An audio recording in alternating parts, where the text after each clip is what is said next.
안녕하세요. 오늘은 추수감사주일입니다.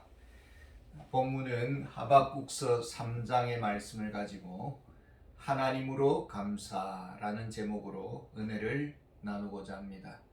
병든 유다 사회였습니다. 심판이 선언되었습니다. 악한 갈대아 군사를 심판관으로 세우겠다는 것입니다. 그 이후 머자나 갈대아는 영구적으로 소멸될 것입니다. 유다 개혁을 기대했습니다. 유다의 회복을 소망했습니다. 그러나 하나님이 주관하십니다. 생각 없는 하나님이 아니었습니다. 세계를 다스리고 있었습니다.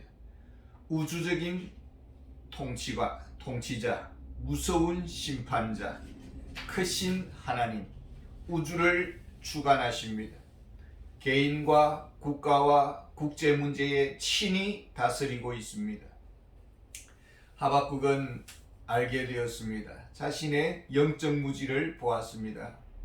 하박국은 기도가 바뀌었습니다. 시각이 달라졌습니다. 시선을 위로 향했습니다. 이제 간구합니다. 2절에 여호와여, 내가 주께 대한 소문을 듣고 놀랐나이다. 여호와여, 주는 주의 일을 이 수년 내에 부응하게 하옵소서. 이 수년 내에 나타내시옵소서. 진노 중에라도 긍휼을 잊지 마옵소서. 유다의 멸망이 코앞에 와 있습니다. 갈대아는 머자나 영구히 사라질 것입니다. 모두 죄인입니다. 유다 백성도 죄인, 갈대아도 죄인입니다. 인생은 근본이 죄인입니다. 하박국이 깨달았습니다. 하나님은 보이지 않습니다. 가까이 계십니다. 보고 계십니다. 알고 계십니다. 주관하고 있었습니다. 그래서 말합니다. 3절에 하나님이 대만에서부터 오시며 거룩한 자가 바란산에서부터 오시는도다. 셀라. 그의 영광이 하늘을 덮었고 그의 찬송이 세계에 가득하도다. 하나님은 유다 민족의 신이 아니었습니다. 우주와 역사의 통치자이시고 모든 만물을 주관하고 있습니다. 그러나 자신을 감추십니다. 4절에 보면은 그의 광명이 햇빛 같고 광선이 그의 손에서 나오니 그의 권능이 그 속에 감추어졌도다. 위대하십니다. 크십니다. 거룩하십니다. 그러나 그 크심을 감추십니다. 심판을 위한 무기는 무제한급입니다. 기상천외한 무기들로 온 세상을 다스리고 있습니다.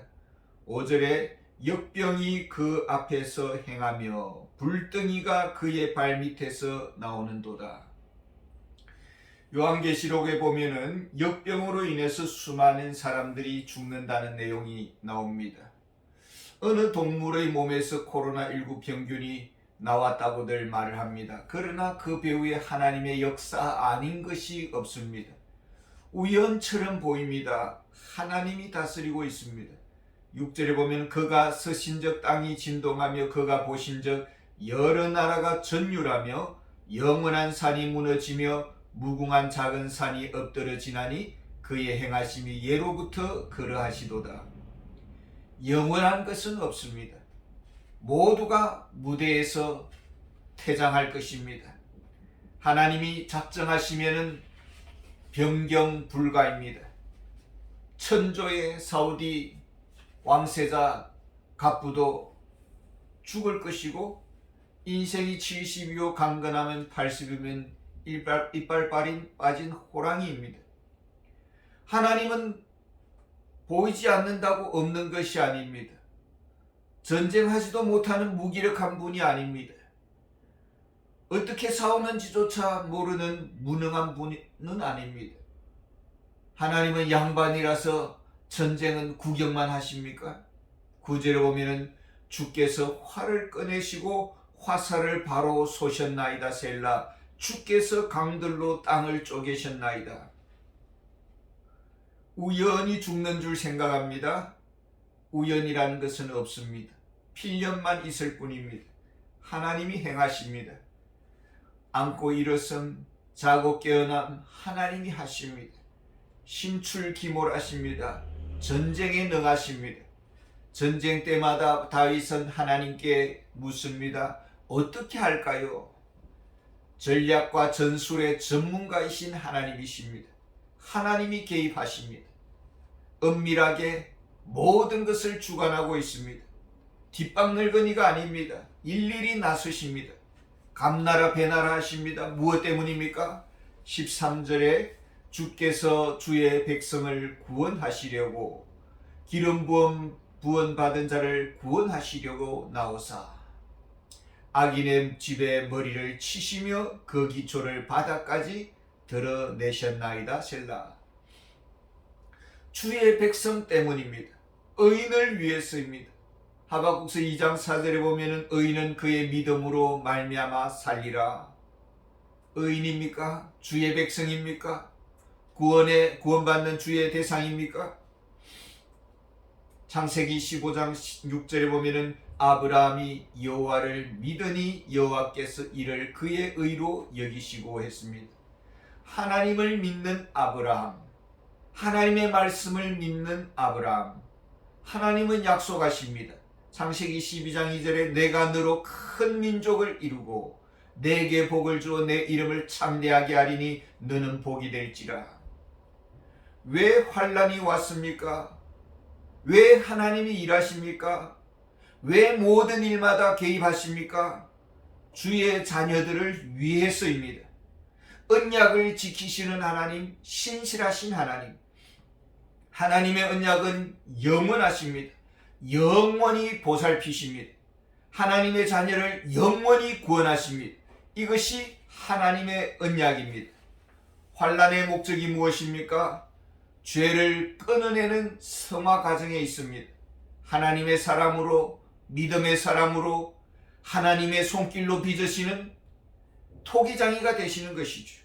하박국은 무엇을 보았습니까?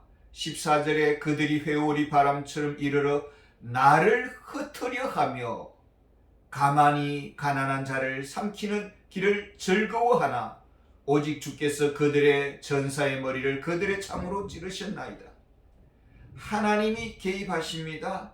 나의 문제까지도, 나의 개인적인 관계의 문제까지도, 사적인 영역도 하나님의 공간에 속하는 것입니다. 하나님의 자녀들의 대적자에 대해서 하나님은 침묵하지 않습니다. 사기 당하는 것을 방관하지 않습니다. 놀이개가 되도록 구경만 하지 않습니다. 하나님은 크십니다. 섬세하십니다. 유다의 멸망은 하나님의 계획입니다. 그러나 이것은 공포탄이 아니라 실제입니다. 하박국은 하나님의 위대하심을 보았습니다. 하나님을 찬양했습니다. 그러나 유다의 슬픈 종말을 볼 것입니다. 쇠사슬에 끌려갈 것입니다. 말발굽에 짓밟힐 것입니다. 갈 바를 알지 못하 방황할 것입니다. 이것은 엄연한 현실입니다. 하박국은 어떻게 반응하고 있습니까? 16절에 내가 들었으므로 내 창자가 흔들렸고 그 목소리로 말미암아 내 입술이 떨렸도다. 무리가 우리를 치러 올라오는 환난 날을 내가 기다림으로 썩이는 것이 내 뼈에 들어왔으며 내 몸은 내 처소에서 떨리는도다. 두렵습니다. 걱정스럽습니다. 현실의 공포에서 자유할 수가 없습니다. 비참한 삶의 현실을 피할 수가 없습니다. 17절에 비록 무화과 나무가 무성하지 못하며 포도나무에 열매가 없으며 감람나무에 소출이 없으며 밭에 먹을 것이 없으며 우리의 양이 없으며 외양간에 소가 없을지라도 분명 믿음의 사람입니다. 그런데 삶은 비참합니다. 이 세상에 내던져진 사람과 같습니다. 참혹합니다. 하박국은 현실의 벽을 뚫고 나아갑니다. 슬픔의 감정을 딛고 일어나 감사함으로 나아갑니다. 하박국의 감사의 근본은 무엇입니까? 18절에 나는 여호와로 말미암아 즐거워하며 나의 구원의 하나님으로 말미암아 기뻐하리로다. 왜 환난이 있는 것입니까? 왜 멸망이 있었습니까? 유다의 멸망, 저 언덕 너머에 그리스도께서 오고 계십니다. 구원의 팔을 내미시는 하나님이 계십니다. 떠나지도 아니하시고 버리지도 아니하시고 포기하지도 아니하시는 하나님, 세상 끝날까지 항상 너희와 함께 하려고 약속하신 예수님. 하나님은 누구십니까? 나의 하나님, 나의 구원의 하나님이 되십니다. 내 삶의 통치자가 되십니다. 나를 보살피십니다. 보호하십니다. 선을 이루십니다. 유익하게 하십니다. 하나님만 바라보면 됩니다. 하나님만 의지하면 됩니다. 하나님께 나아가면 되는 것입니다. 감사합니다.